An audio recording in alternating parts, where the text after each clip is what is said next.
So this is the part A of the streaming program called Khoodeelaar television channel. This is being broadcast only on the internet, only online. And it's being broadcast from London within quotation marks, UK, on Sunday the 3rd of October 2021.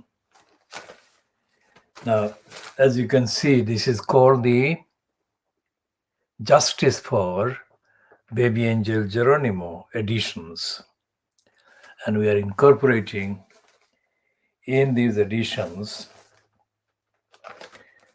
appropriate extensive updates on Sarah EVERARD and SABINA NESSA. We call this program World Exclusive Diagnosis of Fleet Street. Now, every word is meant literally and evidentially and ethically and morally and transparently.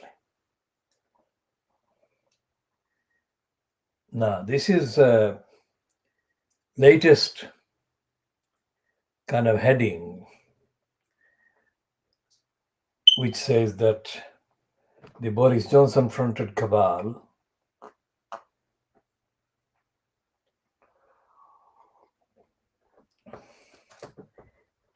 in Badland, England,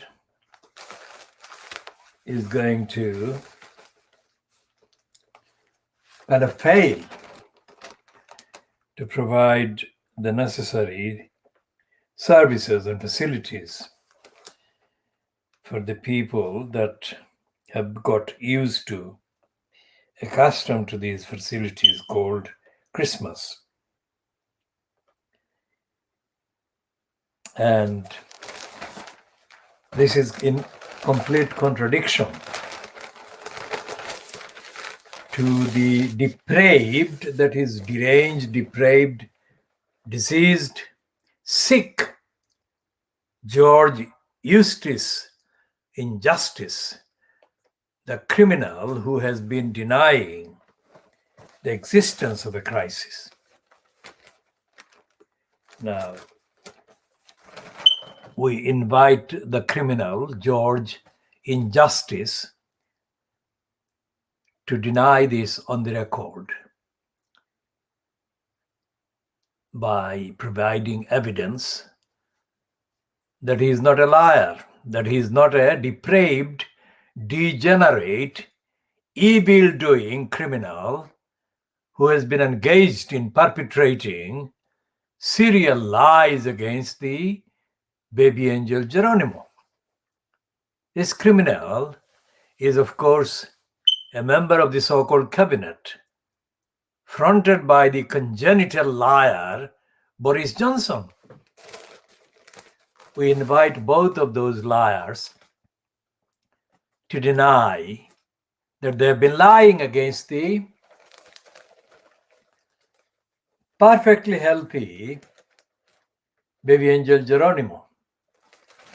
For their parts, they have been lying for the duration of the time that they have been in so-called government. And they have been perpetuating the lies that were perpetrated and perpetuated by the depraved DEFRA when Theresa May was in place, incumbent as the congenital liar Johnson is now. Now, here is the other parallel, contemporaneous kind of proof that contrary to the lies of the depraved DEFRA and the criminal George Injustice Eustace, that they care about people. This is a betrayal. This is not the first item, nor is it going to be the last item about Afghanistan, but this is the betrayal described by a very patriotic British kind of person.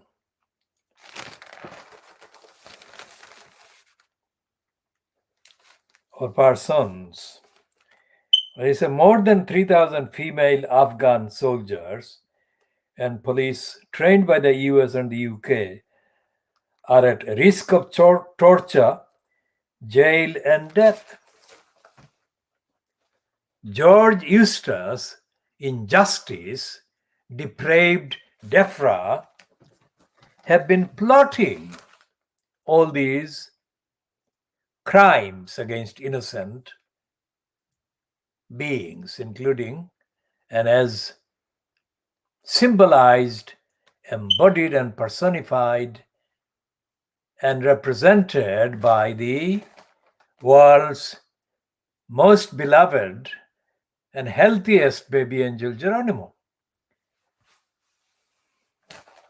So this is the government that has been this lying government fronted by Boris Johnson that has been betraying the most deserving, the healthiest being, baby angel Geronimo, and by extension, less known beings. So this is the tip of the iceberg. This is on page 2 of the Sunday People. But this is the tip of the iceberg. That is to say, the number of people betrayed by the Boris Johnson-fronted cabal is many times that of 3,000 Afghans, women troops.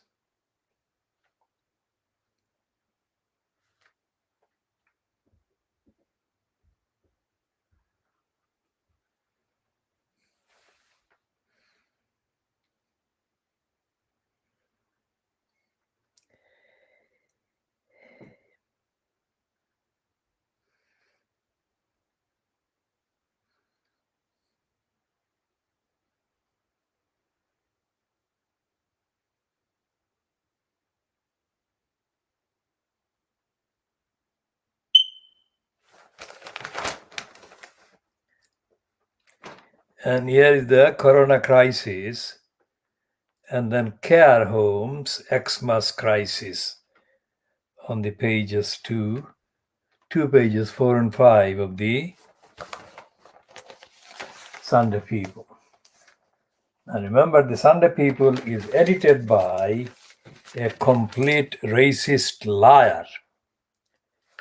But the liar gets into patriotic mode when it comes to peddling, repeating the lies of the conservatives. And even such a patriotic, pro-conservative criminal like Nigel Nelson cannot hide and cannot cover up and cannot deny the failures of the corrupt, congenital liar Boris Johnson-fronted cabal. And then there are 2 pages of the what this calls the toxic police culture. It says toxic police culture allowed Sarah Killer to wear uniform. I mean, that is not true. Toxic doesn't begin to tell the truth about the disappearing police. Now, we shall come to the Mail on Sunday, where we shall look at the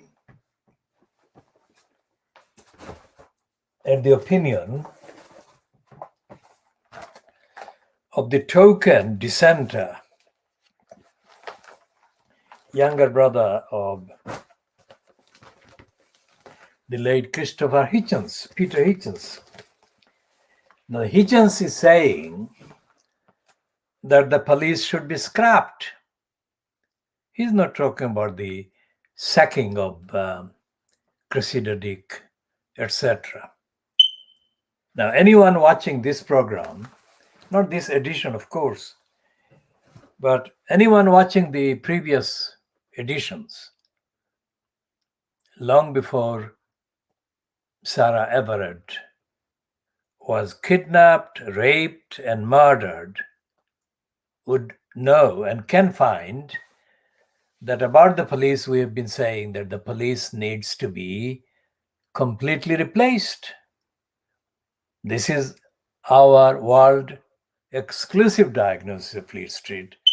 And by Fleet Street, we mean the parliament, the so-called government in the UK. And contextually, by extension, extrapolation, we of course also diagnose the state of the so-called democracy in the USA, North America, and Canada, and in Western Europe. And of course, by extension and extrapolation, the two countries, New Zealand and Australia, are included because of the racist history. The point about our saying that the police have not been reviewed ever since the police was established in this country.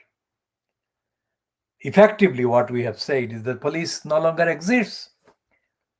Policing does not exist and has not existed for a very long time in this country.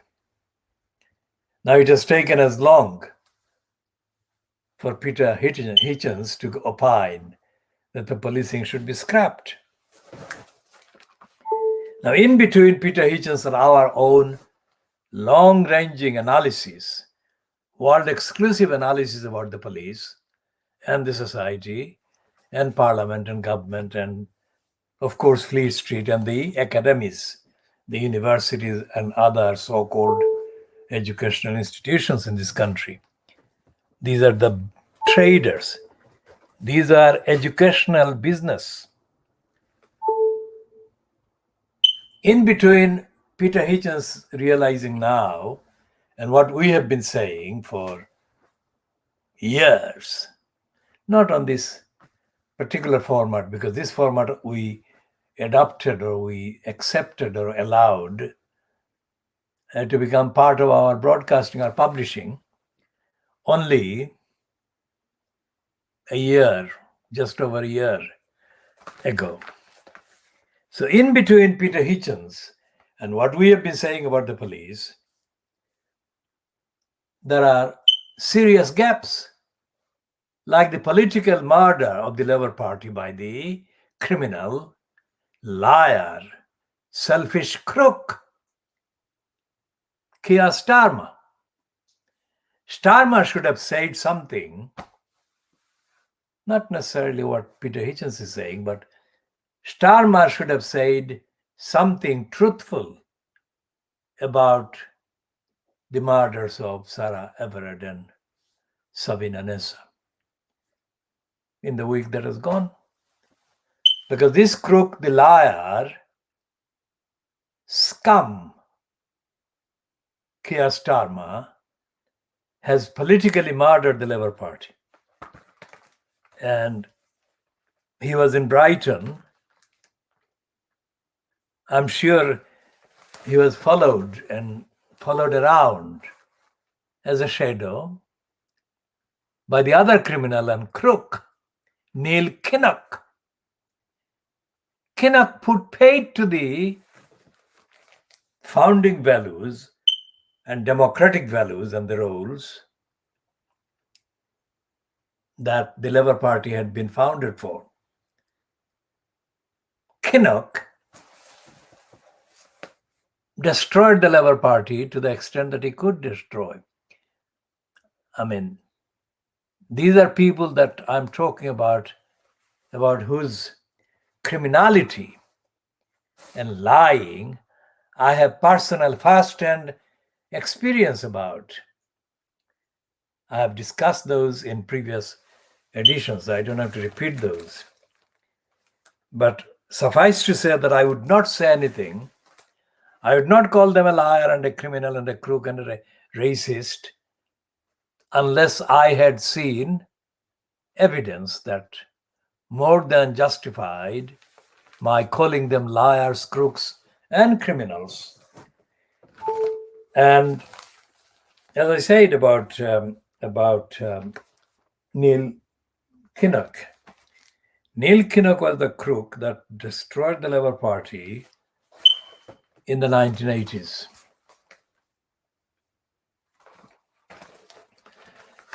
And Kinnock was followed by John Smith, who unfortunately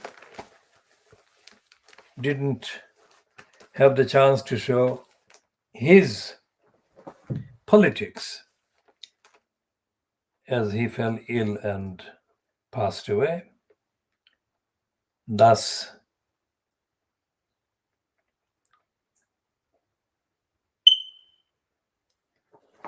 allowing the post of the leader of the Labour Party to be hijacked by Tony Blair.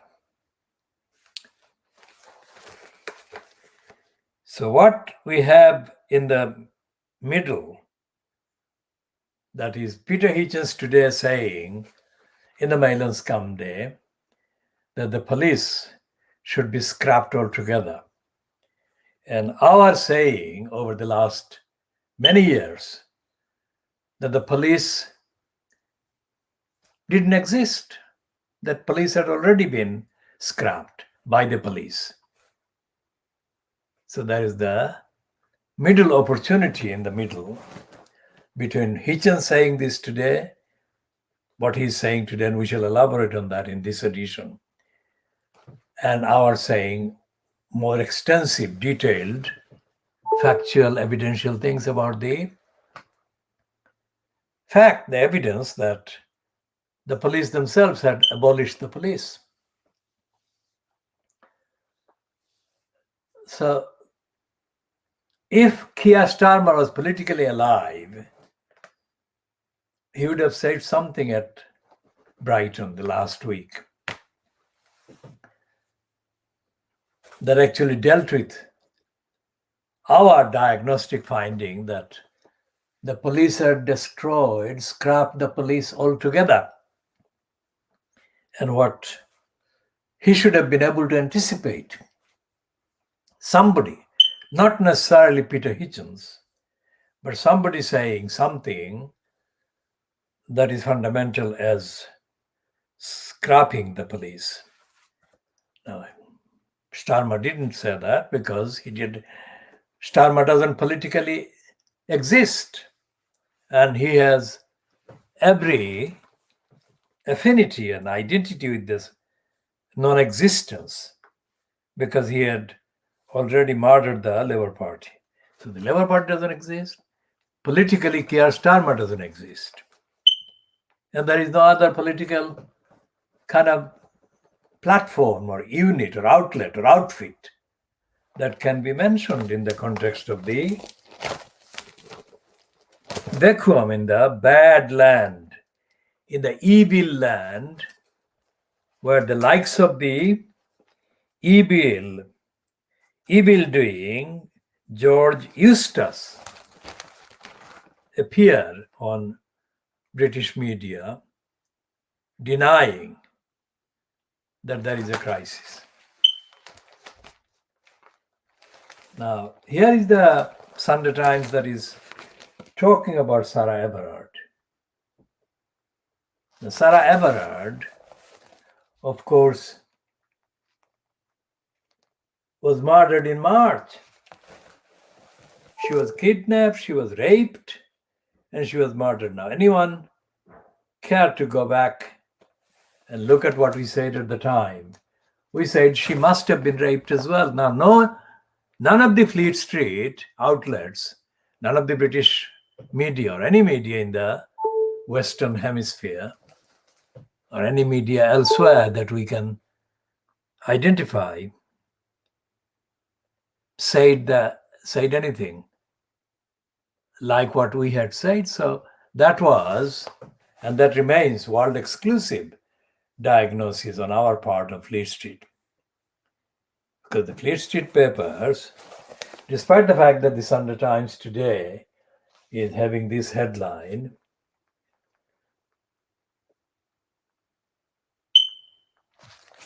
the Sunday Times failed itself. The Sunday Times fails, the Observer failed, and the other titles in Fleet Street have failed and continue to fail, and they will continue to fail.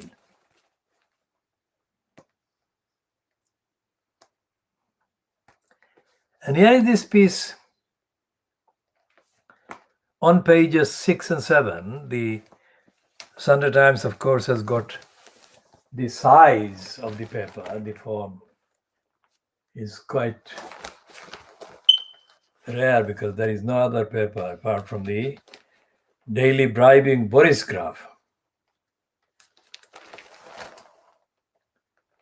that has this size. So this is the what is called, used to be the broadsheet size, the old size of the paper. So they got on broadsheet 2 pages, all these victims of police, victims of violence, 79 women killed since Sarah Everard was murdered.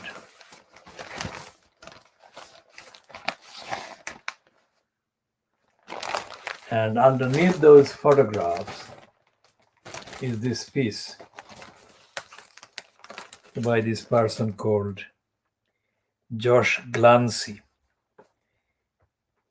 He cannot be older than in the late 30s. So he must not be experienced at all about what the police degeneration has been. And that they're carrying this picture of a banner called the Met Police Blood on Your Hands, and a picture of the Dame Cressida Dick, the Met Police Commissioner. They say that she's under pressure to protect women against violence. Now, that's not the case. That is a lie by the Sunday Times. She's not under pressure to protect women at all. She's under pressure to resign because she has been repeatedly under pressure to resign over many things. Now here is this Josh Glancy subheading: the outrage over Sarah Everard's murder raises questions about the lack of credible senior police officers. Now, why is he talking about lack of credible senior officers? I mean, how does the existence of credible senior police officers, or senior credible, what is the phrase? Credible senior police officer, what does it mean? Does it mean, as it can be interpreted to mean, that if there are enough credible senior police officers in posts in any police force, then the existence of non-credible junior police officers who are engaged in crime, in committing crime, plotting crime, does it mean that that is okay? Why I'm saying that?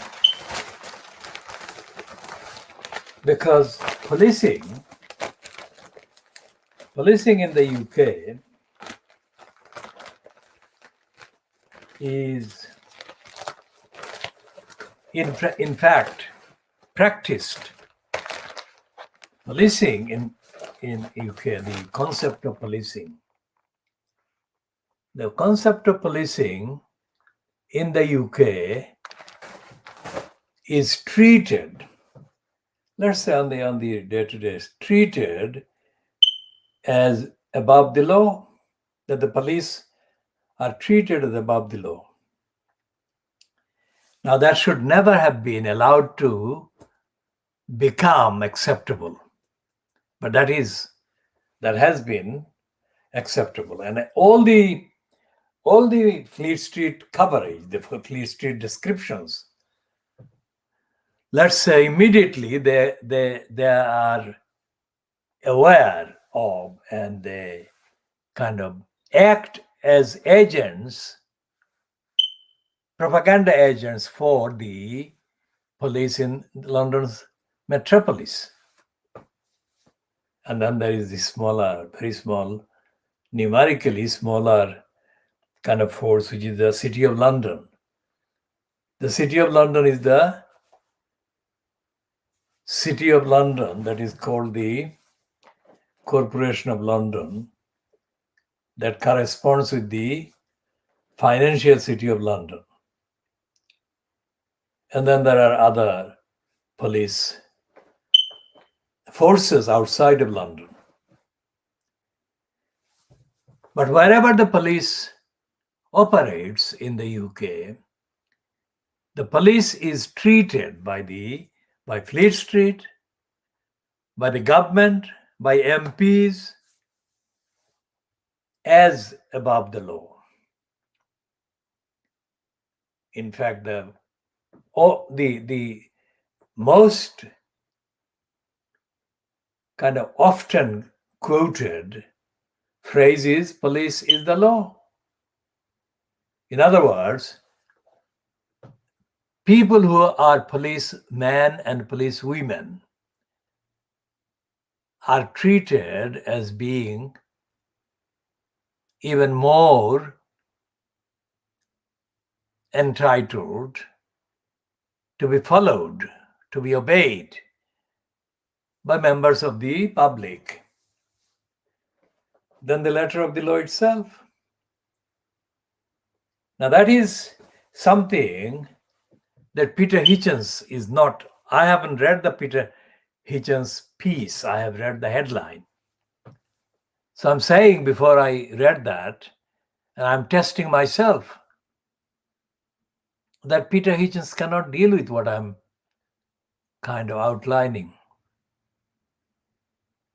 And that is because Peter Hitchens himself is a racist and is in denial.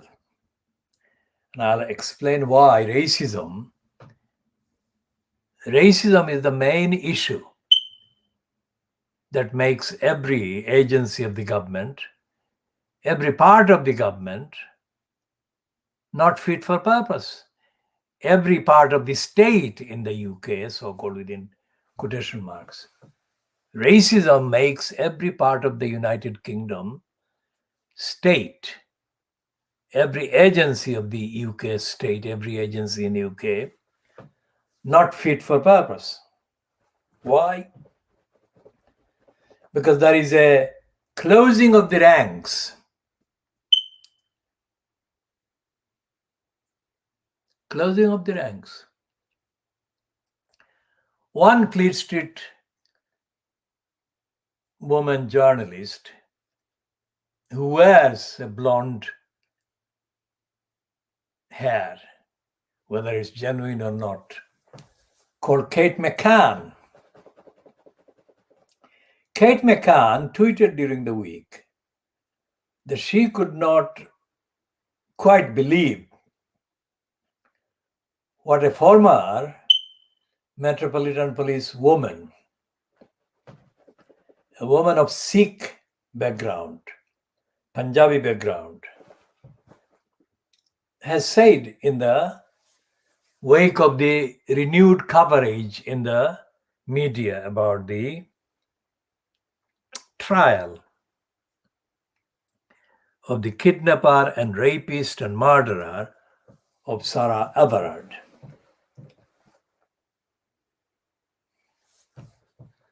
She said, Kate McCann said, quoting Paramjit Sandhu, that whenever allegations, sexual allegations against serving Metropolitan Police men and women were made, then the other Metropolitan Police personnel in post closed ranks to protect the alleged offenders and criminals in the police. And Kate McCann said that she couldn't believe it. Now, Kate McCann is not a senior in chronological years, a senior person. Kate McCann would be, in any case, she would be very clearly aged under 50. And so therefore she would not have been kind of witnessing most of the things that have gone on in this country. She wouldn't have been witnessing a series of scandals involving the London Metropolitan Police in her kind of career. Let's check about her kind of empirical connection with the evidence.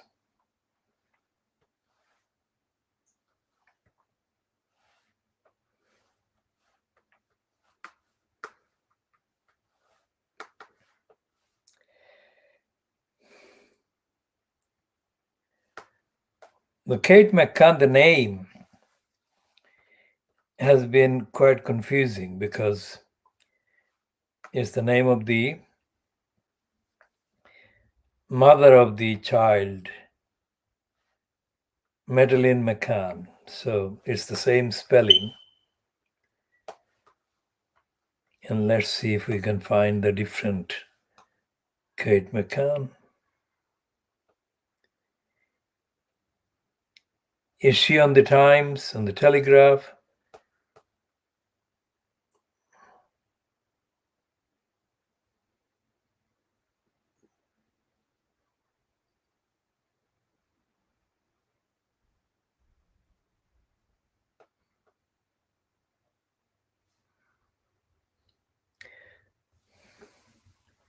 So she is described as the senior political correspondent of the Telegraph. I mean, that is the description in the LinkedIn entry. But then there is another one where she is shown as political correspondent of Sky News.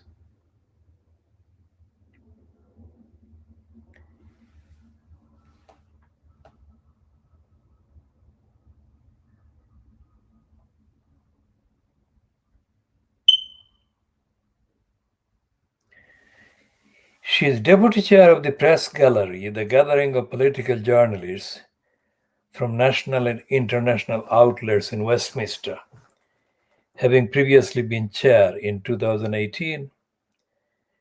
She was only the second woman to hold the title in over 200 years. Now, that is just that description about 200 years and whatever is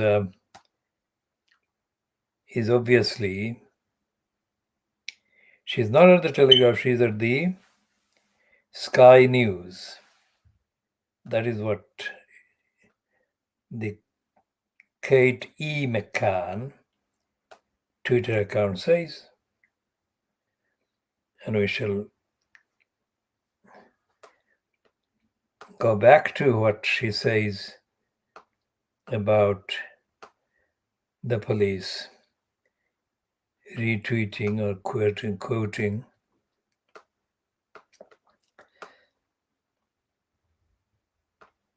Paramjit Sandhu.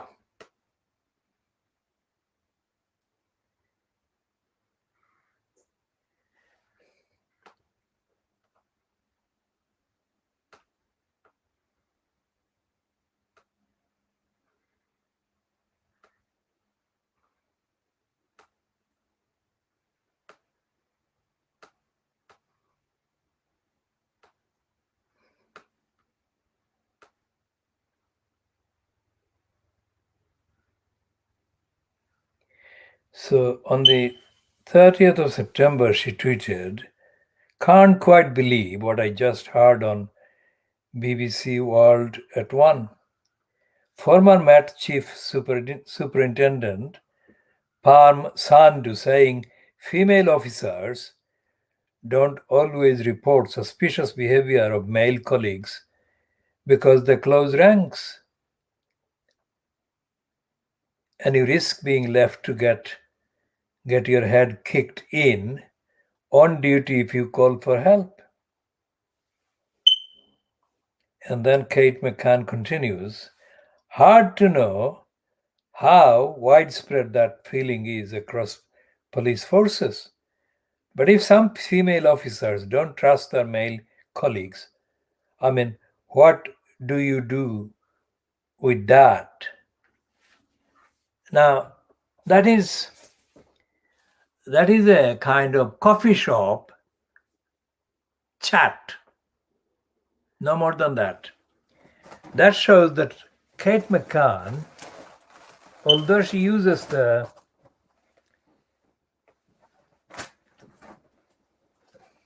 supposed shock, horror, surprise, that she can't believe what she heard on BBC World at 1, that is BBC Radio World at 1, I assume. World at 1, yeah?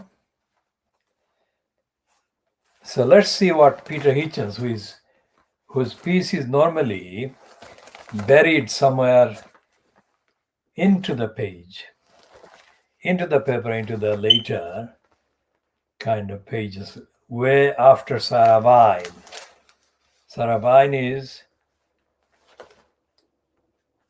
the person who has been described as being about to get divorced, on the way to be divorced from Michael Gove, who she has been married to for 20 years. So that's Dan Hodges.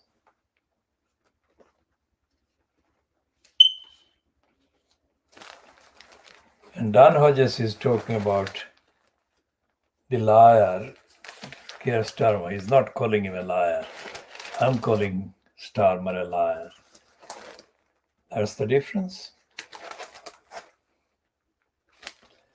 And there is a piece, memoir for Billy Connolly. I'm sure that Peter Hitchens is cited well after that.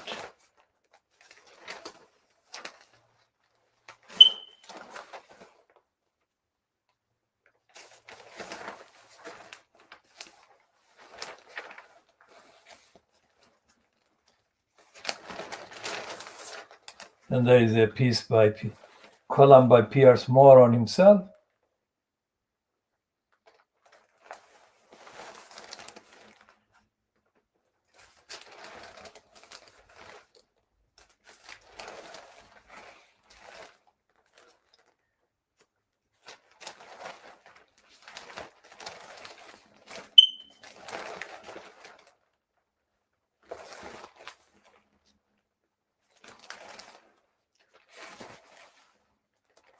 So, where is the Hitchens piece? I'm still searching for it.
So it's page 31. Peter Hitchens is carried on page 31. Let's see if he's given more than one page. Okay, he's been given one page. So that's Peter Hitchens. That is the kind of historic piece about the police in any Fleet Street paper or any British paper.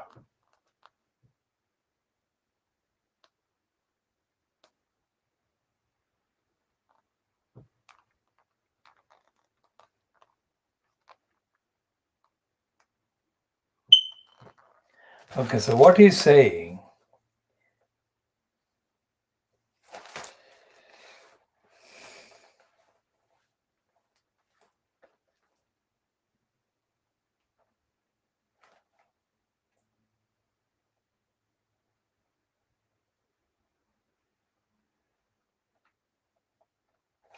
so he claims that 2 years ago, Peter Hitchens, said that the police be disbanded and replaced by something entirely new. And he says, I'm joking even less now. Well, even if he said that the police should be disbanded, and I'm only going to look at it because I believe that although his call for scrapping the police is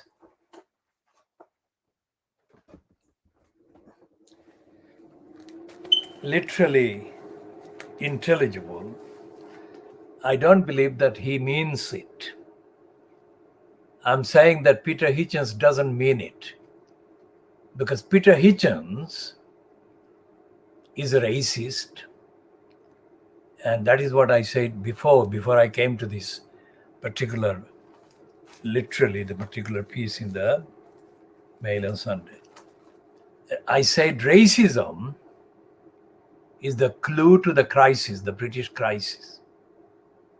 It's to do with the empire, it's to do with the attitude towards the world outside of Little England, and most importantly, racism at the root of the fundamental sick-making, evil-doing denial.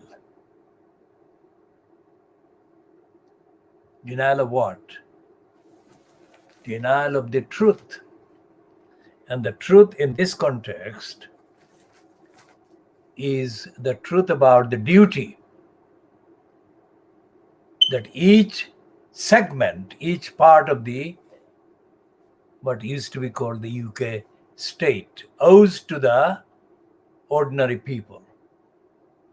These are not citizens. Remember, check it up. There are no citizens in the UK. These are subjects of Brenda's. No matter how corrupt and how criminal the monarchy is and has been, and how unfit. So let's look at the actual piece that Peter Hitchens says, his headline or byline too. How does a person such as Wayne Couzens, the kidnapper, the rapist, and the murderer, a known drug user with an unconcealed taste for extreme pornography, become a police officer in the first place? Well, these questions that he is asking after that, they have been asked 1,000 times in the last 6 months. How did he remain one? How is it that when this questionable figure was caught on camera exposing his private parts, nobody even followed it up? Well, this is absolutely correctly raised, correct questions. How has what is to be the most civilized and subtle police force in the world now, that is something that comes straight from his own patriotic stupidity and ignorance.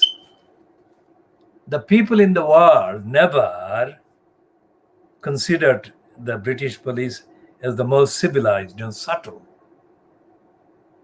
Brutality, cruelty, persecution, and corruption have always been included in the evidence about the behavior of the police.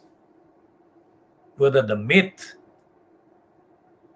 mythology around the police is a completely different matter, which is what Peter Hitchens is perpetuating. How has it, at the same time, gained the powers to detain a totally law-abiding woman so that she was not at first suspicious and could be hauled into a car and driven to an awful solitary death? Too horrible to imagine. Absolutely. When we say the phrase, the gullibles, that is what we mean. Not Sarah Everard by any stretch of the imagination whatsoever. What we mean is an answer to Peter Hitchens' question there.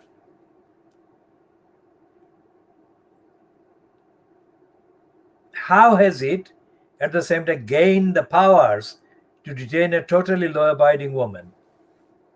That is the question, because the gullibles, by whom we mean the people who bought, that is, easily, eagerly, kind of agreed with every single lie that the Brexiteers told. Before the referendum in June 2016, and they voted accordingly to take Britain out of the European Union. How has the grisly kidnap and murder of Sarah Everard, he's leaving out her rape, which has so many grim messages for us, been narrowed down by the BBC and many politicians into an issue about the treatment of women? Absolutely. I am as concerned about the treatment of women as anybody, but these dreadful things could equally well have been done to anyone, and they go far wider than that. I'm glad that the Labour MP Harriet Harman is now calling for the resignation of the disastrous Metropolitan Police Commissioner, Dame Cressida Dick. But that is only one member of Parliament, a public figure. Let's see the rest of the Peter Hitchens piece, and then we shall, because I think that he is himself intellectually kind of hampered and challenged by his own racist shortcomings and ignorance. But what took you so long, Harriet? Dame Cressida is the very symbol of the useless, politicized modern policing, which does not serve the public, male or female. That is how she got the job. Something tells me you would have been pleased when she did. And then he says, in February 2017, I warned against her appointment on this page. I said, in British public life, nothing succeeds like failure. Provided you belong to the blessed company of the politically correct, I am more interested in whether these people are up to the job, regardless of sex, which is surely the truly anti-sexist position. In October 2019, I wrote here, Britain's biggest police force is now institutionally unjust and so is not fit for the task we have entrusted to it. The report by Sir Richard Henriques into its VIP pedophiles investigation is one of the most devastating ever published about any official body. If any other organization was involved, we would disband it and start again, as I increasingly believe we should do with the police. This horrible mess is closely linked to their failure to control or deal with the crimes they increasingly regard as petty, of theft and disorder. It is so telling that the modern police pursued with chilly, relentless zeal and platoons of constables ludicrous, evidence-free claims made by a wild fantasist that a decorated field marshal had been a pedophile. But faced with real worries that one of their own officers was a serious deviant, they did nothing, nothing, nothing, nothing, nothing.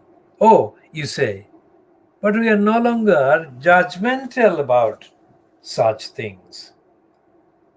A man must have a private life. Sex workers have a job to do. Pornography is everywhere.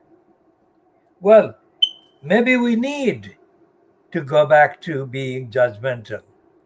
I never bought the claim that releasing the liquid manure of pornography into our society was a harmless reform that would make us less repressed and healthier. Rather the contrary, as we see here. I think I can recall a time when a police officer who divorced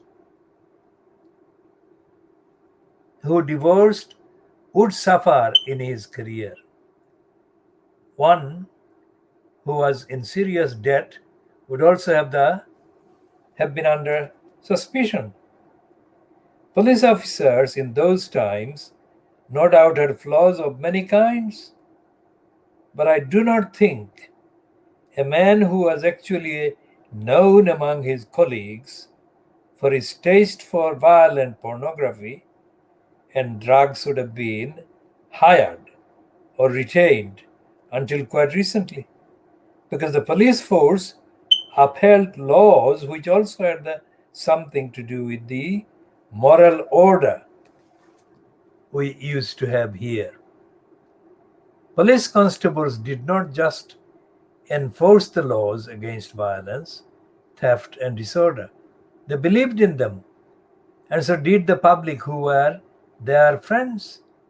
Now the police enforce an entirely new code, which often seems to be mainly concerned with politics. The streets stink of marijuana, vandalism, burglary, car theft, and general disorder proceed unhampered. Yet when the COVID-19 panic arrived, the police turned from patrolling Twitter and enforcing politically correct speech codes and instead suddenly appeared in legions to lecture people for sunbathing, hiking, or having picnics. Cousins, let it never be forgotten, pretended to use COVID powers to get Sarah Everard into his car. Think on these things. I was not joking when I said 2 long years ago that the police should be disbanded and replaced by something entirely new. I'm joking even less now.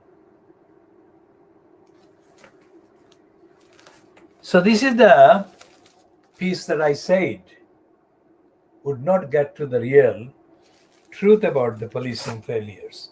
And Hitchens doesn't actually get to the truth. And I will be diagnosing this further.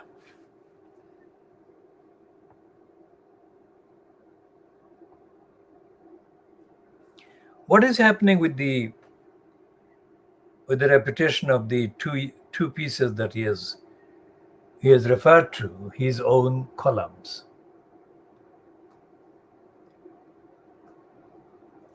is that Hitchens is failing to relate to the world. Hitchens is a prisoner of his own kind of racist isolation. When he talks about we, when he talks about society, he doesn't identify which part of the society he's referring to. And when he wonders how these things became acceptable, that Sarah Everard was trusting enough to get into the car. She never got out of alive. And in between those questions is the history of empire.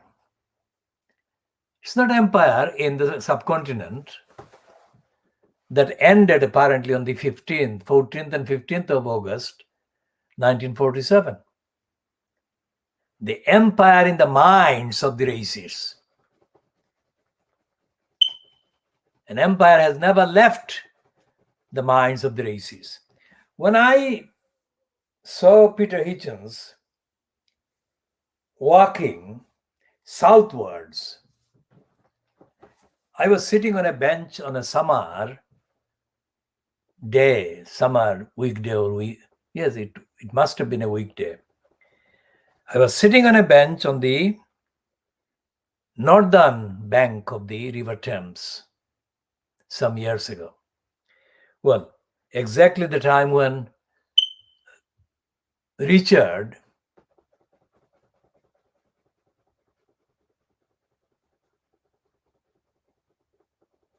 the owner of the Daily Express Group, or owner, sold it to the racist liar. And Peter Hitchens was a columnist on the Daily Express, just like he's writing the column on the Daily Mail Group. He was writing for some years a column for the Daily and Sunday Express, I think. One of the two, but it's the same group. And of course, as part of the investigation into the contents, into the role and the perversity of the Fleet Street, for years I have been reading his piece on the Express Group titles. And I was up to date with my awareness of what would have been the consequence of the racist Dick taking over the Express Group. And I concluded that one of the people who would find it impossible to stay as a writer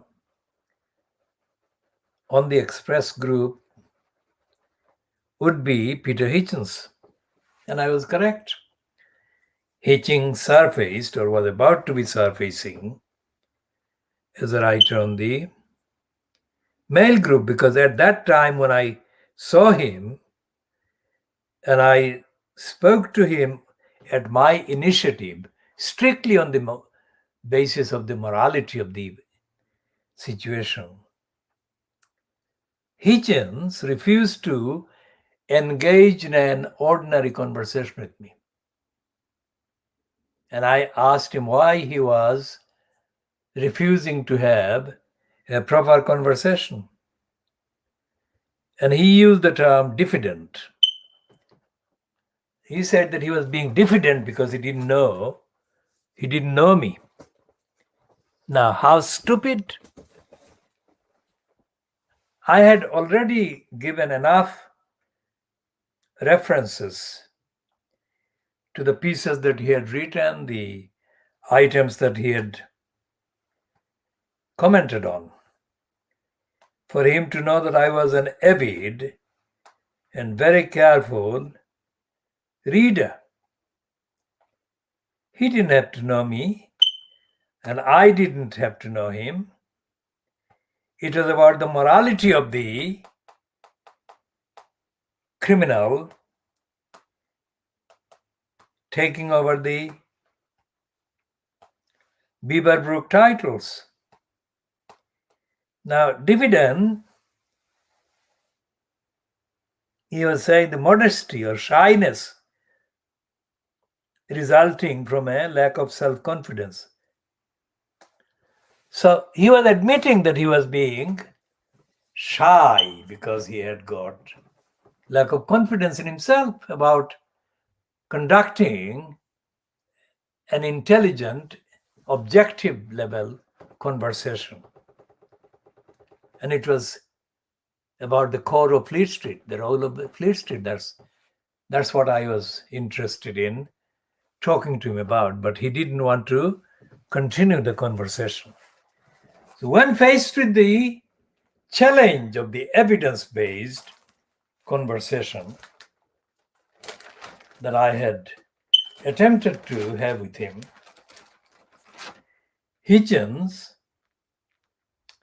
showed his lack of confidence in himself.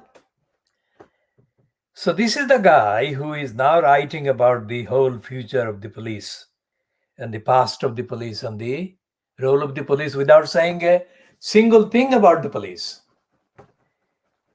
I mean, he is repeating some factual references to Sarah Everard, but he's not talking about what Kate McCann tweeted about Paramjit Sandhu. Now, Paramjit Sandhu, as I say, she's a woman of Sikh, Punjabi Sikh origin. She may have been born in this country. Let's see if there is an entry on Paramjit Sandhu.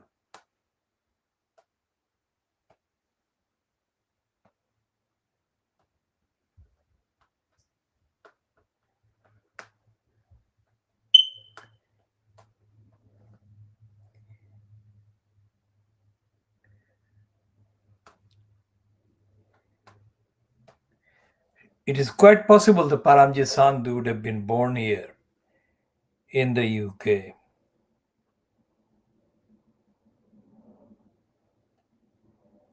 But she's definitely of Sikh Punjabi origin. And she's a person who has been in the kind of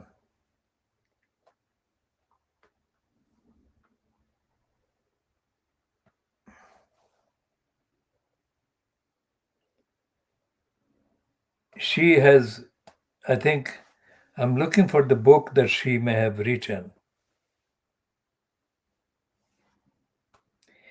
Well, this name, Paramjit Sandhu, is quite a well-known name in the Sikh.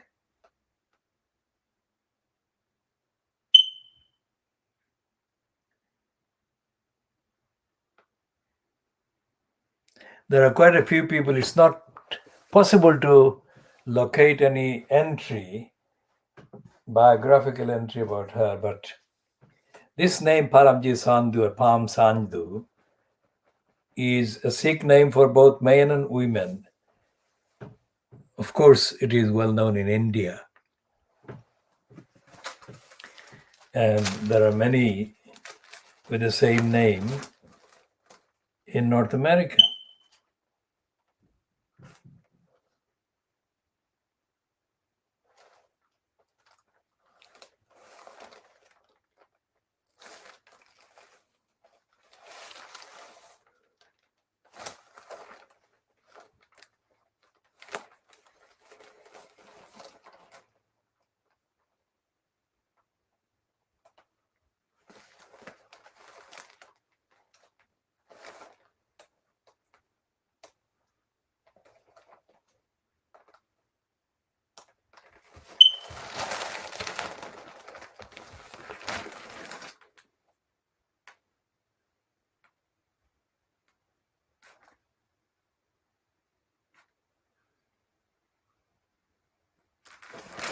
And the fact that Peter Hitchens fails to actually engage with the evidence about racism and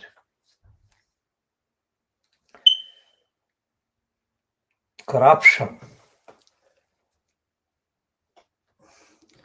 is not an accident. Corruption and racism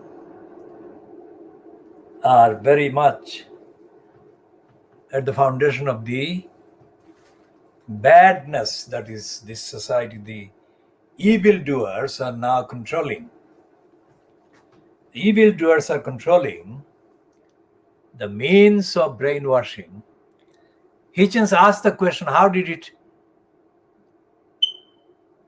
end up being the position about the police and the public, that there is no policing and that somebody could actually end up being, well, he didn't say the word or concept rape, but he should have said that, but he meant the whole package, that she was kidnapped, raped and murdered by the police. How did that descend into this position? Well, he didn't use the term descent, but that is what he meant. And I'm saying that long before I've been arguing on the evidence, I have no agenda because I don't have an agenda in the sense that I want to become a replacement for somebody else in some career. My task has always been and is and will be to tell the truth on the evidence. And that has got a well-known list of kind of prices. There is no cooperation from the absolute majority of the people in the population, and most certainly not any cooperation from various people in various careers, whose careers are about upholding morality and ethics. So it's a very challenging task to diagnose morality or morally diagnose, ethically diagnose the conduct of the agencies like the police and other agencies in society, in the state. And as the evidence shows, the expression, the world exclusive diagnosis of Fleet Street is not done by anyone else.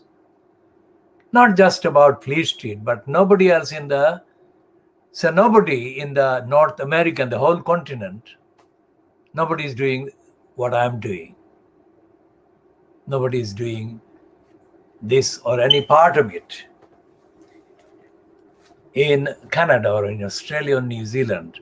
Why Canada, Australia, and New Zealand? Because English-speaking kind of parts of the world, imperial parts of the world. North America is racist because it is imperialistic.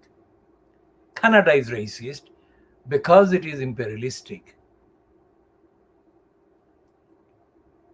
Huge chunks of the so-called independent South Africa is still part of the racist, imperialist control of everything. Same with New Zealand, same with Australia.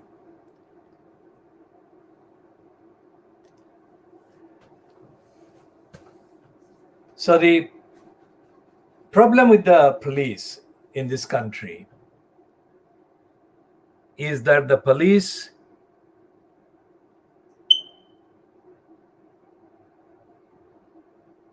are not seen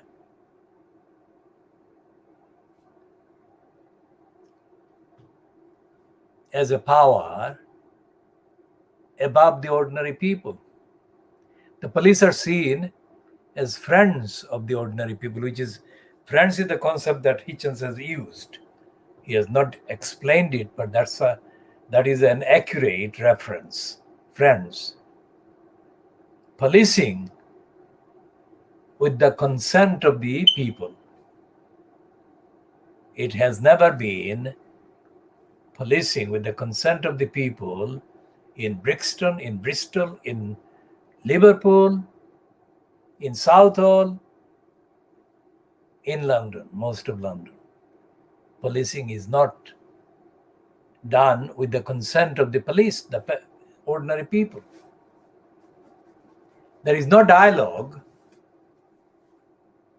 not even 1/10 of the actual reality.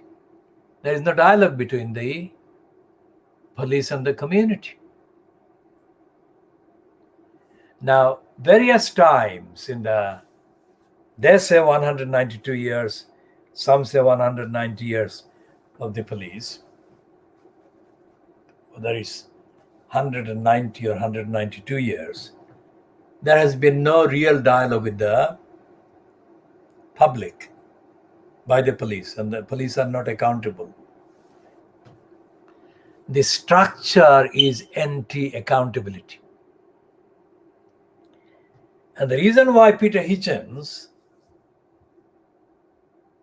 we call him racist in his piece in the Mail on Sunday today, and also in the previous pieces that he refers to, 2017, 2019. Because if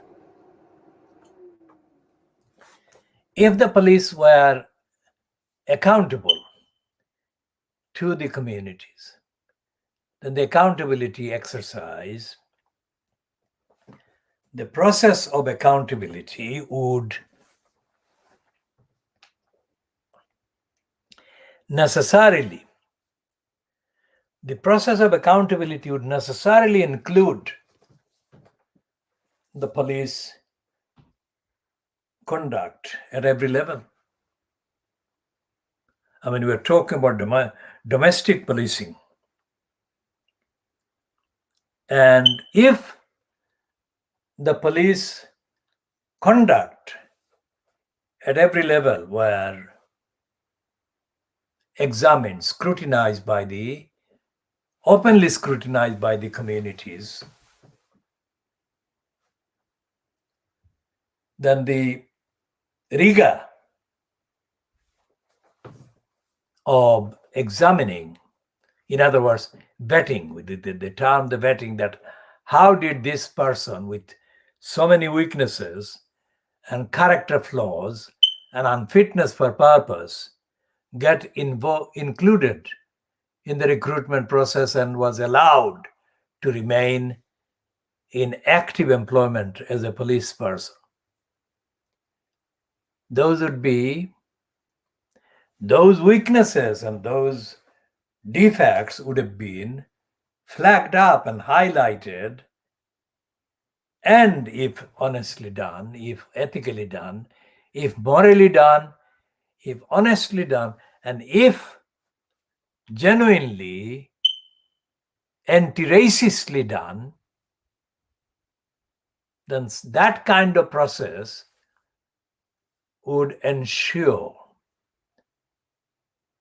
that the overwhelming majority of recruitment and maintenance of police personnel would have been free of criminals. But there is no accountability. So as the American writer about the 1950s state of East Pakistan wrote, that he visited. I have said this before, and it's worth repeating. He was commissioned, or he was asked to write a piece about East Pakistan or Pakistan, whatever. But this particular piece or comment I'm going to referred to East Pakistan.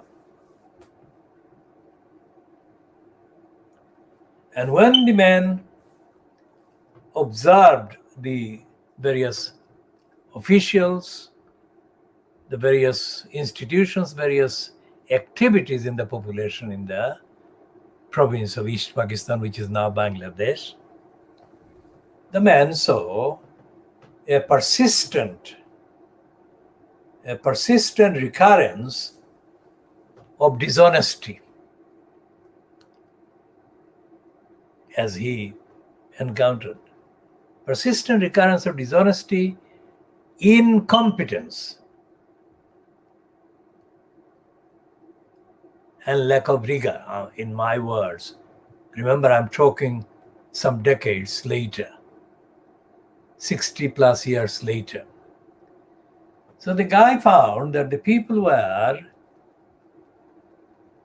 on the whole, individually unreliable, incompetent, ignorant, bad at their jobs, and the list went on. So he asked the question himself. He said, so how does this part of the country run? How does it function? That is the key concept, function. And he said, all these people being so unreliable, incompetent, ignorant, and all the rest of it, a country should not be functioning. But the fact that it does function proves that there must be a God. He did say that. Well, I'm not quoting, but I'm paraphrasing from memory. So if the police in this country are as bad as today's papers are acknowledging, and yet there is a police force in London, or there are police forces in the country, that there must be a God somewhere. Because without God, the police should not be functioning at all. Think about that. Now, this guy, Hitchens, says, the last paragraph, yes, think on these things. I was not joking when I said 2 long years ago that the police should be disbanded and replaced by something entirely new. I'm joking even less now. This is the piece I'm talking about, Peter Hitchens, on the Mail on Sunday, page 31. This is one of the London print editions.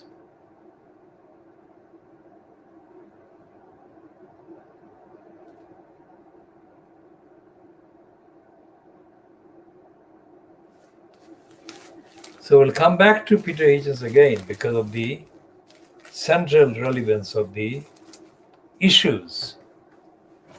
Now he's now also talking about Angela Rayner.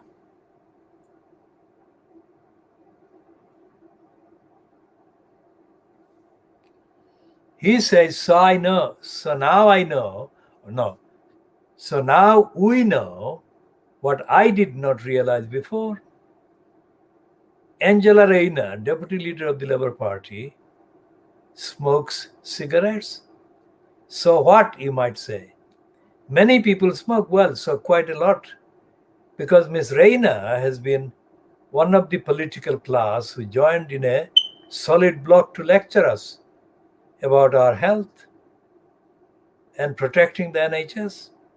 I believe pictures also exist of a smoking Michael Gove, Minister for Concreting over the country. Wear masks, they said. Stay at home, they said. Their belief that public health and the NHS were the overriding concern of government closed businesses, wrecked educations, he says, and as we are slowly learning, wounded the economy very deeply indeed. We were, in short, asked to make major long-term sacrifices for the general good, involving self-restraint. No sentient being in this country, no sentient being in this country does not realize by now that cigarettes are bad for you.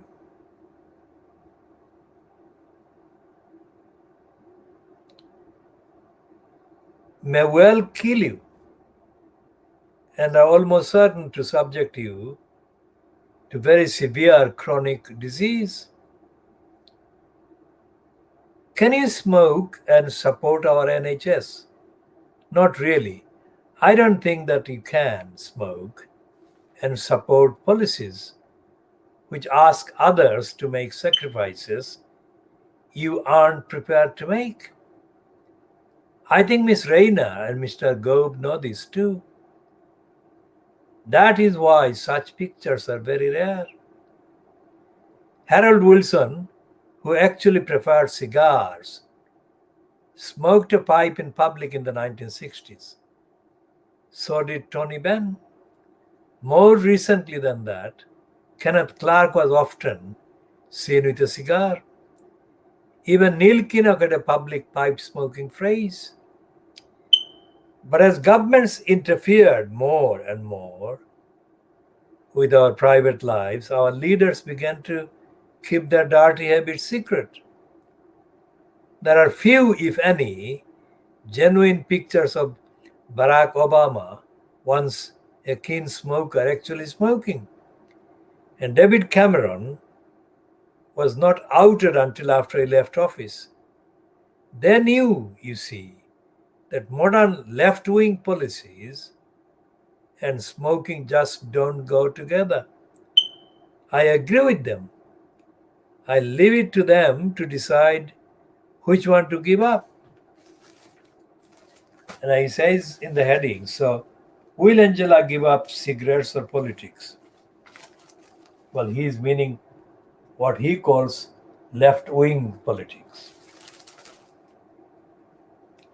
Now, going back to his article about the police,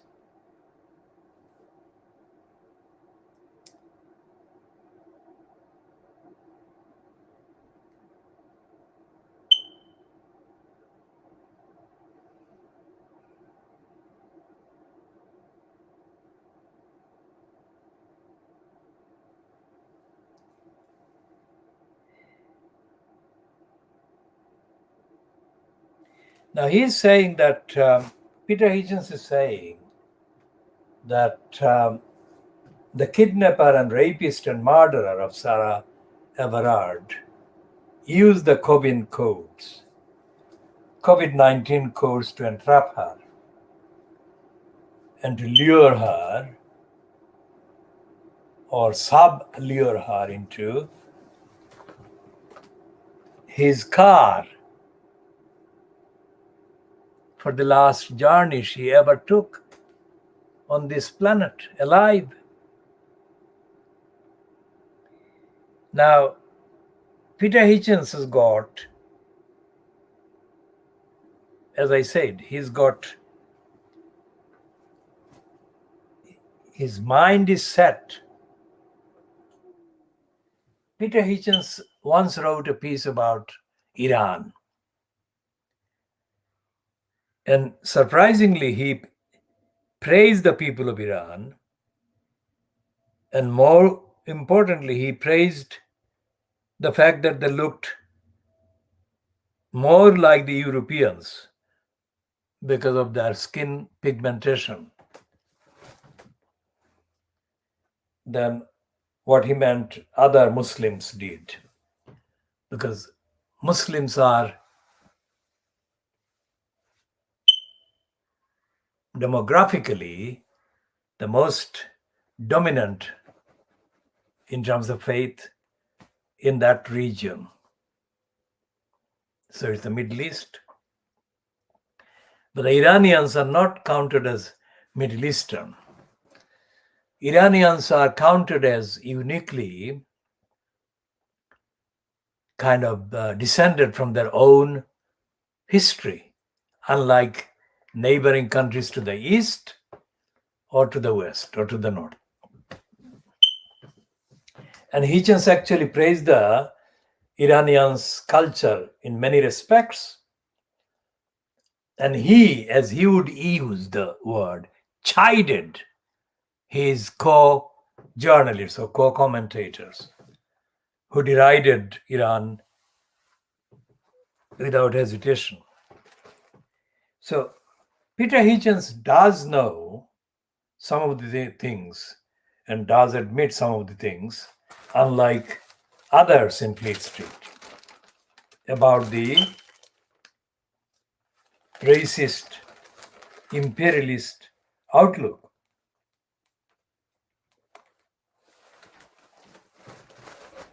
He does know that and he does admit that. But that doesn't make him any less racist, because all the Fleet Street so-called newspapers and all the mainstream broadcasting outlets, radio, television, in Little England are manned and womaned by white people, or the white people predominantly man and woman the media. They present them, they edit them, they script them, and they set the narrative. And they are accompanied by people like in the police, say for example, the Paramjit Sandhu. So long as there can be these people who descend from African and Asian backgrounds, so long as these recruits can be exhibited as diversity displays. The diversity displays means that people of African and Asian origin are never able to decide the narrative, decide the actual contents and the agenda. So they are just that, exhibits. The Daily Mail, I think on Saturday, published a piece about the very Hindu descended Rishi Sunak, who is in post as Boris Johnson's cabinet's finance minister, otherwise known as Chancellor of the Exchequer. And Rishi Sunak is being kind of positioned against Angela Rayner by him being quoted as saying that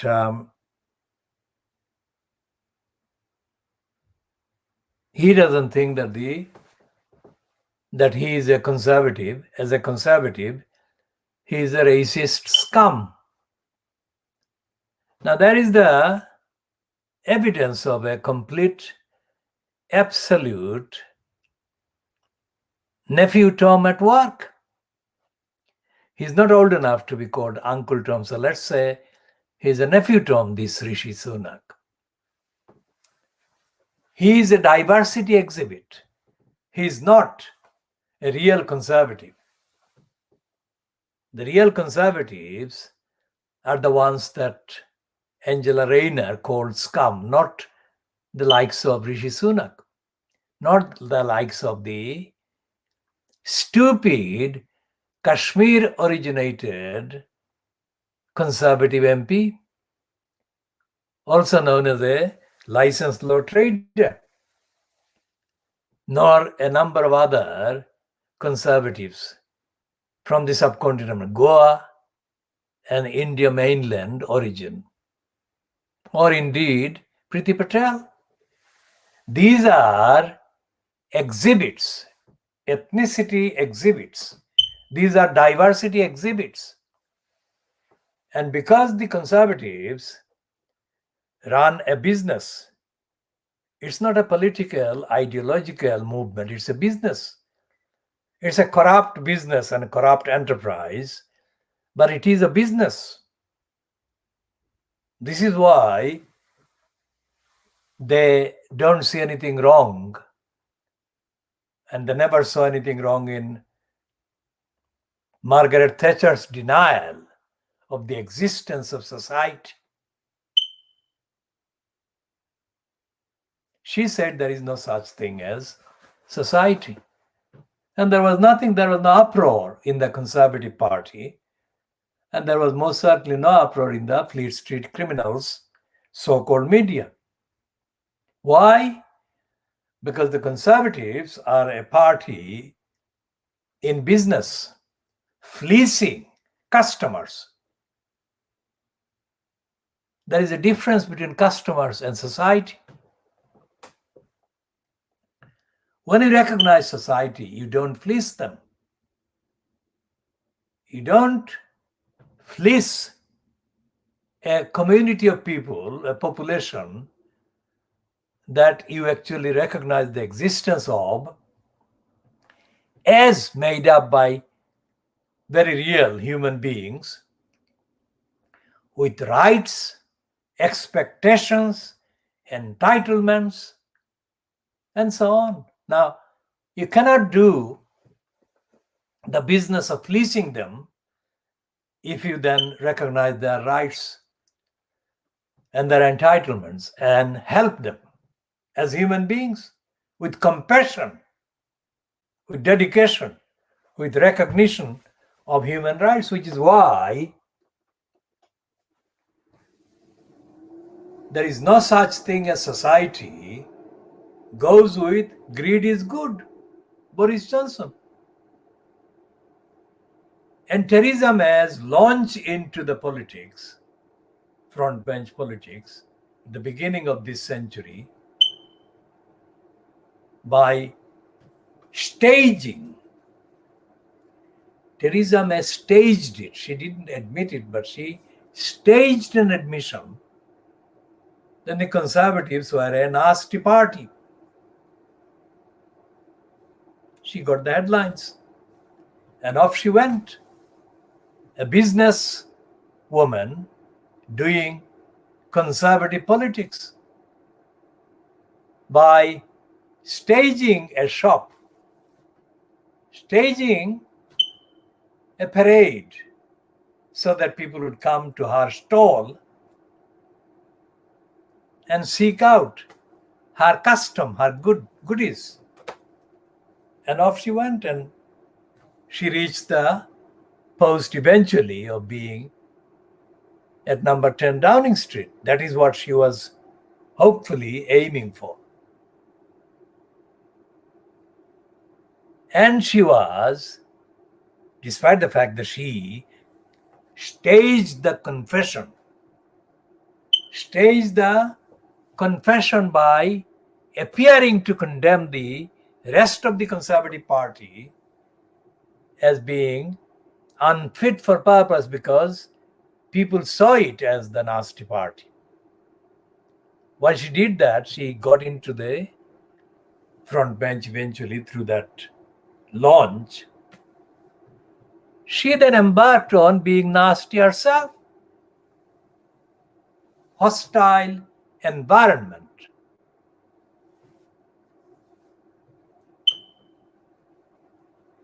So that is, as I said, racism. Her main achievement at the UK Interior Ministry, that is Home Office,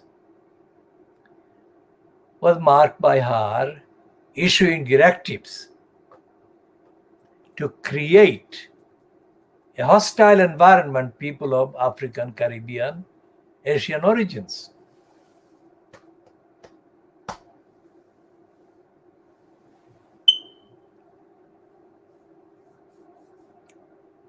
So what does it mean in terms of Peter Hitchens saying that the police should be scrapped? It means that he doesn't refer to the police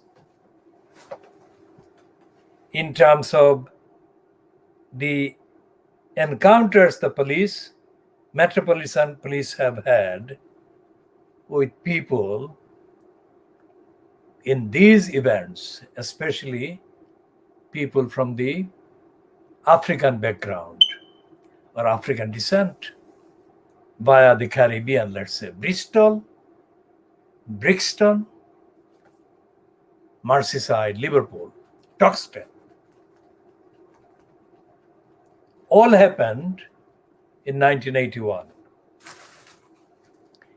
And no such confrontation took place between the British police and any part of the population other than the population coming from African background mainly in these contexts. Even the police being told to mount serious physical assault and violence against the mine workers under the order of Margaret Thatcher in the 1980s. After the 1981 Bristol, Brixton, Merseyside, Toxteth, quote, riots. Those confrontations between the mine workers and the police didn't receive anything like the shock, horror, high-octane coverage in the Fleet Street media and the British media.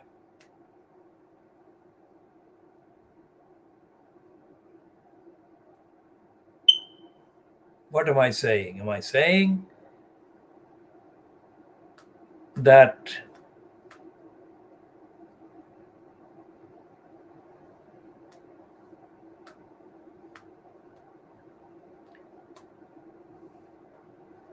the key to understanding the police, the key to understanding the police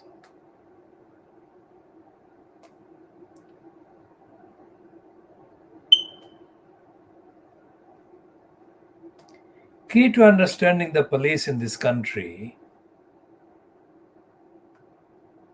lies in the evidence of the British state as empire in deploying the forces of policing, mainly made up of people from the occupied territories. The politics and the policies and the agenda and the ethos and the morality or the stand or the status of policing in the context of morality are to be found in what the British Empire Imperial Police did in Africa and in the subcontinent, what is now Pakistan, India, Bangladesh.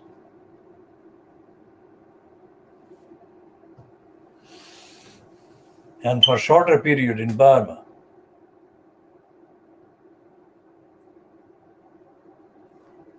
There has been no auditing of the policing of empires, British empires. And the British state, which controlled the empire, inherited, continued, carried on, and carried forward and brought forward the attitude of the British state, the Empire State, to the subjects. And that attitude is based on contempt, not respect, not deference, not seeking the consent, but of contempt. When you look at photographs of police people in London, let's say, police, because it doesn't happen now, but it happened decades ago. When you take pictures of, or look at pictures of police persons walking on the streets of London, you don't see the overwhelming majority, if not all the pictures, show segregated policing. There is hardly any black-skinned or Asian-skinned police personnel in the police walking.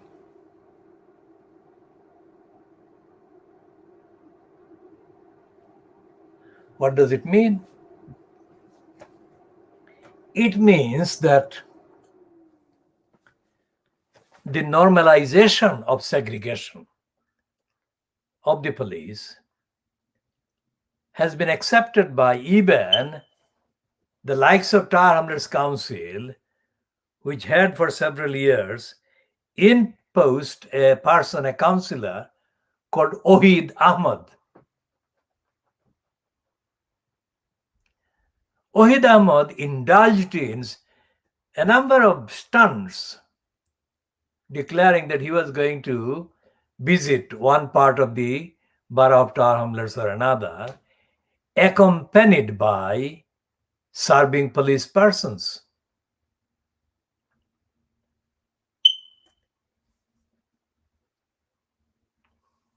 These police persons were not police persons from African or Asian backgrounds. These are all people of white race or racial background.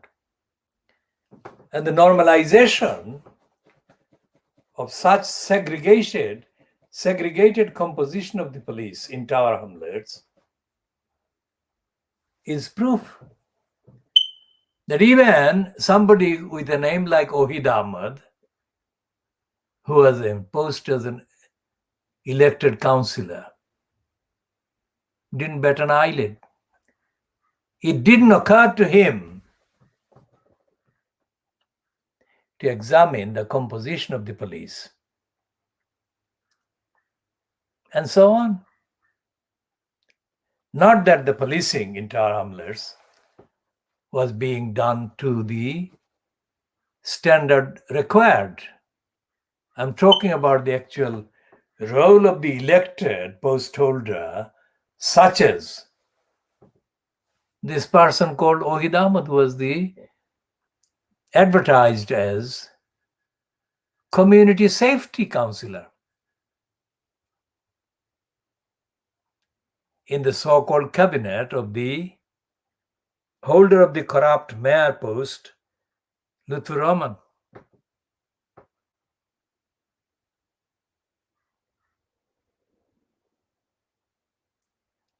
So at the local level, there is no question about the real representation of the whole population or reflection of the population in the composition of the police at borough level in the London metropolis. There was no question. There has been no question. No councillor in Tower Hamlets has actually raised the questions about policing. Not even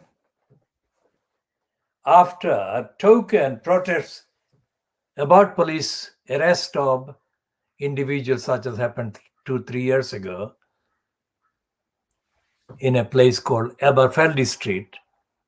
Coincidentally, the very street where Wahid Ahmad himself has his house. Not a councillor anymore, but his house was there.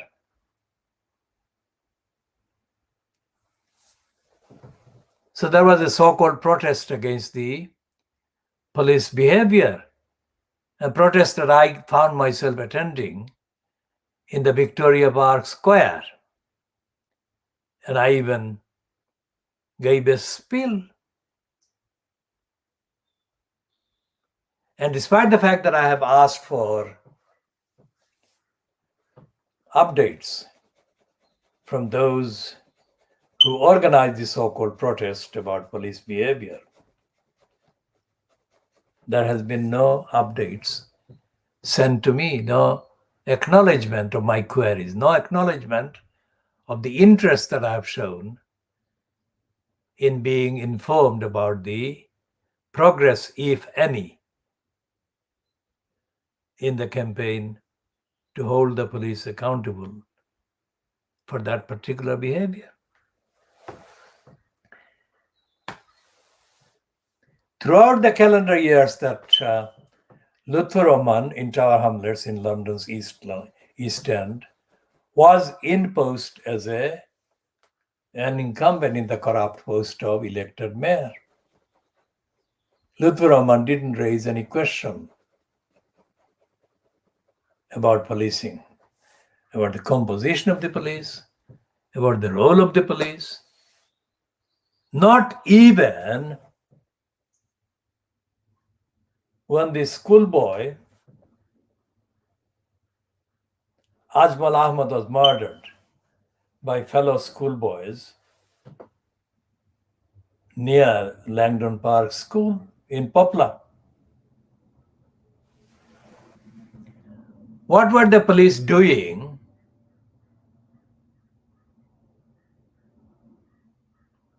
to safeguard the children, safeguard the likes of Ajmal Ahmad? What was the local elected, so-called elected Bara of Tower Hamlets Council doing in providing safeguarding to the children, including Ajmal Ahmad?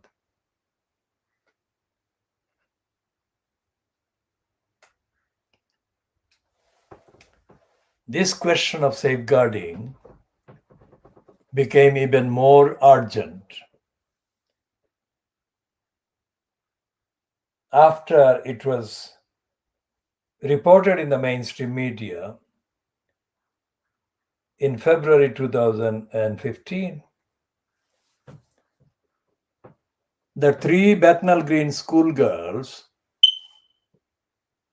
had left the UK on their way to join apparent jihadi fighters in Syria. Who raised the questions? Any elected councillor? Any of the 2 MPs at the time? No. Did the incumbent in the corrupt post of elected mayor, Lutfur Rahman, raise the question? The answer is no. It's the Khoodeelaar campaign, the campaign that is bringing this broadcast to you, that raised the question, and we have been raising this question ever since. Neither Fleet Street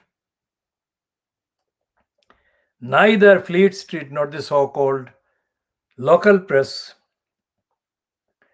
also known as the East London Idiotizer, has recorded that fact.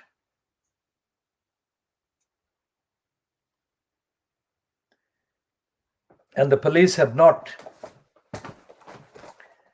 prosecuted anyone about the crimes committed against the people of Tar Hamlets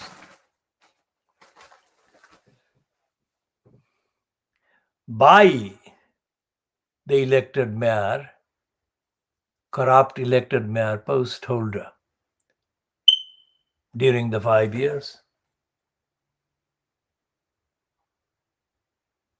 And the fact that there were crimes committed are on the record. Crimes, misconduct, abuse. So this being the Baby Angel Geronimo edition of the Khoodeelaar campaign television channel, the behavior of Tar Hamlets Council and the behavior of Newham Council, the behavior of Lewisham Council, the behavior of the post holder in the corrupt post of mayor at the expense of London, Sadiq Khan, in relation to the police at every level, shows that the police themselves have abandoned, abolished, scrapped, done away with the concept of policing in safeguarding people, protecting people from crime. So it's not Peter Hitchens who is making a historic comment at all, because he's not referring to the behavior of the police on the street, the behavior of the police in scrapping most crimes from the list of crimes, and the role of the police in hiding, concealing thousands and thousands of crimes. Hitchens is not talking about the role of the Sheffield City Council in destroying trees in the city and abusing the council's powers to unleash violent attacks by police on protectors and defenders of the trees in Sheffield.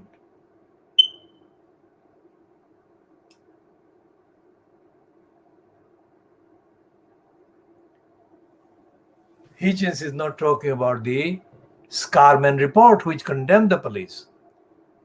Hitchens is not talking about the role of the police in covering up the murder of the Welsh investigator, and the inquiry decades later condemned the Metropolitan Police as being rotten and corrupt to the core.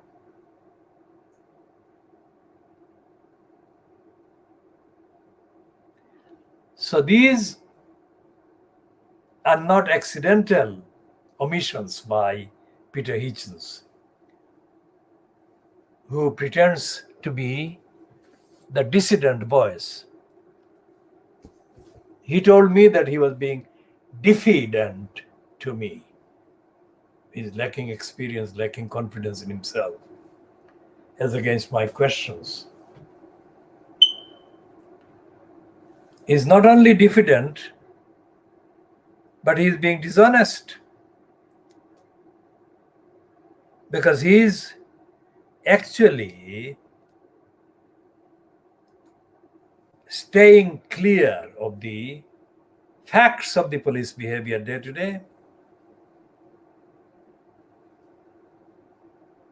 And the police behavior vis-a-vis most of the people that find themselves in contact with the police shows that the police are leaving most crimes unattended. For example, in the case of the abuse of the COVID-19 kind of rules, this is an example of the flouting of the law. and the flouters are being allowed to stay free, not acted on, not arrested, not prosecuted. So if you extrapolate that and take to the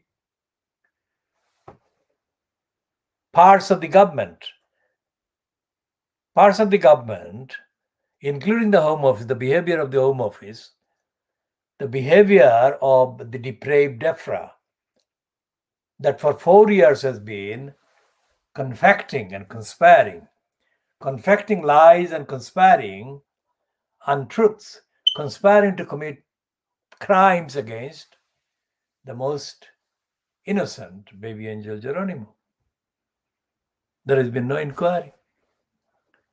So at every level, there are crimes being committed by state and state agencies, departments of the government, and the police are not prosecuting. So Peter Hitchens says that the police should be suspended or disbanded.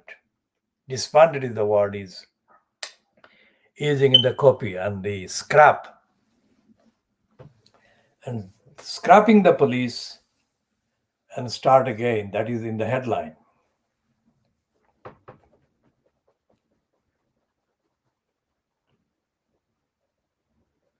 Most people who are victims of crime know that there is no police. It's not that there is no police in view in the streets. 3 women have been murdered. Well, in the streets, one woman was the one that in South London, woman police in a community, what is it called? Community support officer. She was out walking with her dog and she was murdered. And as we have said, we are still observing what is going on procedurally about the action that need to be taken after the murder of SABINA NESSA. So we are not commenting on the various bits and pieces that have been in the news in the last 24 hours or previously. But she was, according to the kind of PA, that is Press Association Media copy, being repeated by various outlets, she was the victim of a premeditated murder.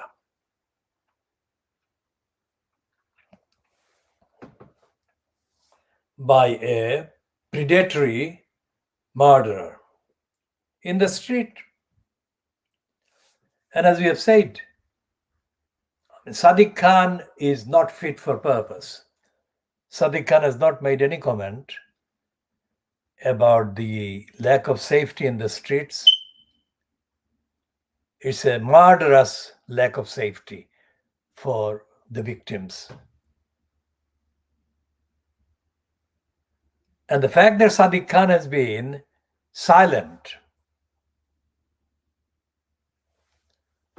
has not been in any significant, noticeable way treated as a serious failing, a lethal failing by the incumbent in the corrupt post of elected mayor in the name of London.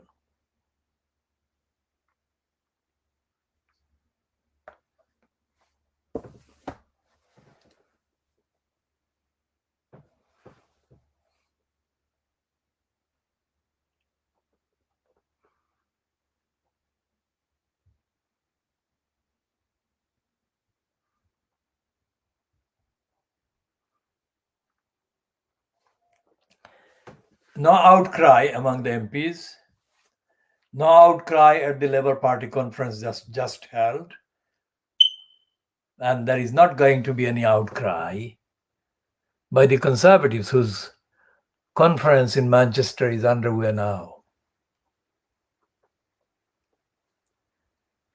Whatever Priti Patel has said, she has said as a stooge of the racists, and Rishi Sunak has said the same thing about Angela Rayner as a stooge.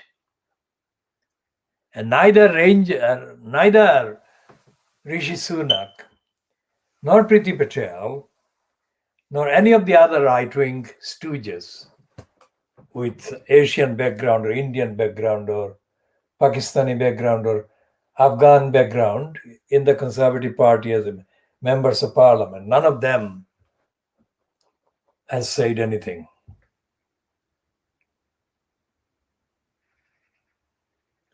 The only person who has actually made a statement which we have tweeted about is Vieira Baird. Now, Vieira Baird is supposed to be the crime commissioner. Vieira Baird is a careerist. She's a licensed law trader, and she fancies herself as the dame. She is not a campaigner by any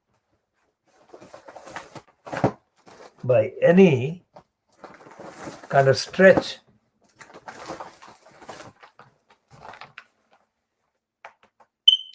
Now the Sun on Sunday is running this one about this kidnapper, rapist, and murderer Sarah Everard. Now this is too shocking to be even commented on. How did he do that? How did he get into the policing, and how did he stay there? And there was a news item yesterday, Saturday, that for 3 months after being arrested for kidnapping and raping and murdering Sarah, he was being paid full salary.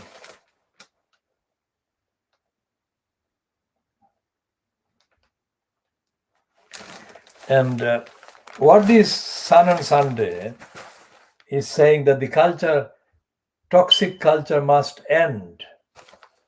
Well, that is a completely irresponsible and criminally negligent kind of demand. The demand is that the police don't exist. The truth is that the police don't exist.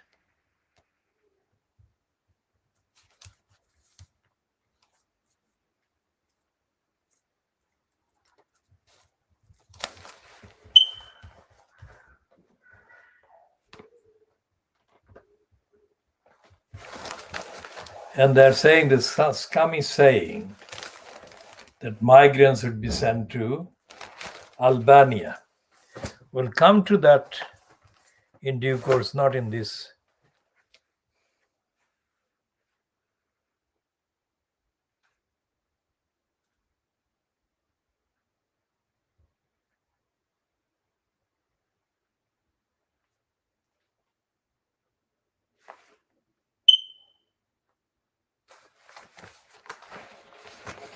And they're saying that Sarah's kidnapper and rapist and murderer is an actual serial killer. That's a new question that may be followed up. But the role of the Fleet Street papers in running a piece like that is that the star on Sunday is being creepy rather than investigative and campaigning.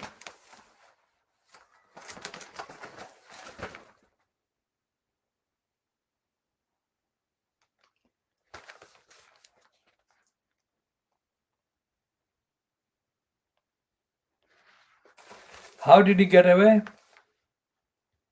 If he got away, then that proves that the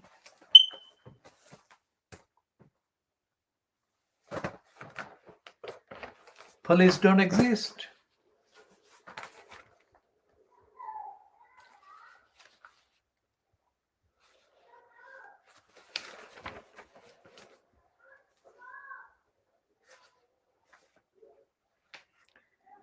And what the Bieber Brooks legacy of lying for Boris Johnson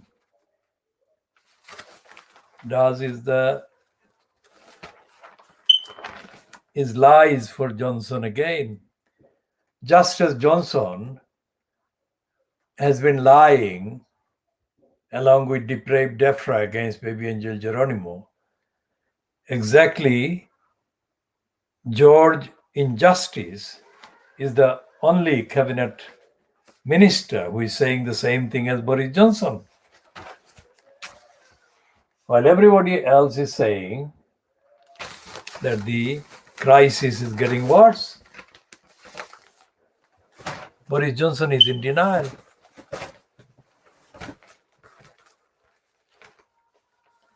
Not only is Boris Johnson in denial, according to the front page of the Mail on Sunday, he's targeting the wrong people, the campaigners for climate change. He's not bothered about the murderous police. He's saying that he will lock up campaigners for climate change.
And this former murder squad detective, Steve Williams, whose daughter Georgia was murdered by a criminal called Reynolds, is quoted as saying,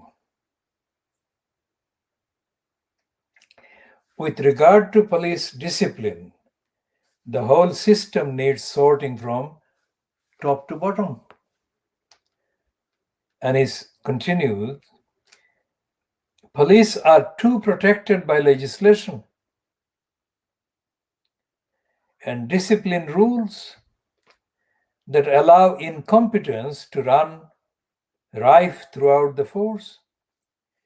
Officers should be vetted every few years to keep up with any change in the behavior and performance. Concerns should be addressed immediately. There should be no exceptions because you are a member of the club.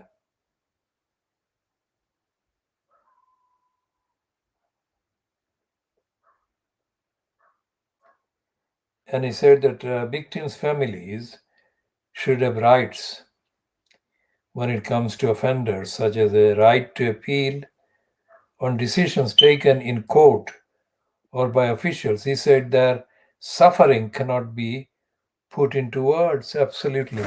Now, this is the Khoodeelaar campaign, and we are broadcasting only on the internet. This campaign theme is headed by Baby Angel Geronimo editions, and we are including as updates on the Sarah Everard and SABINA NESSA murders.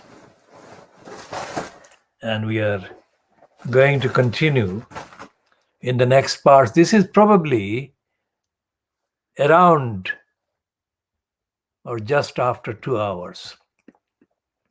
This edition has been on for just over 2 hours. So we shall end this part A at this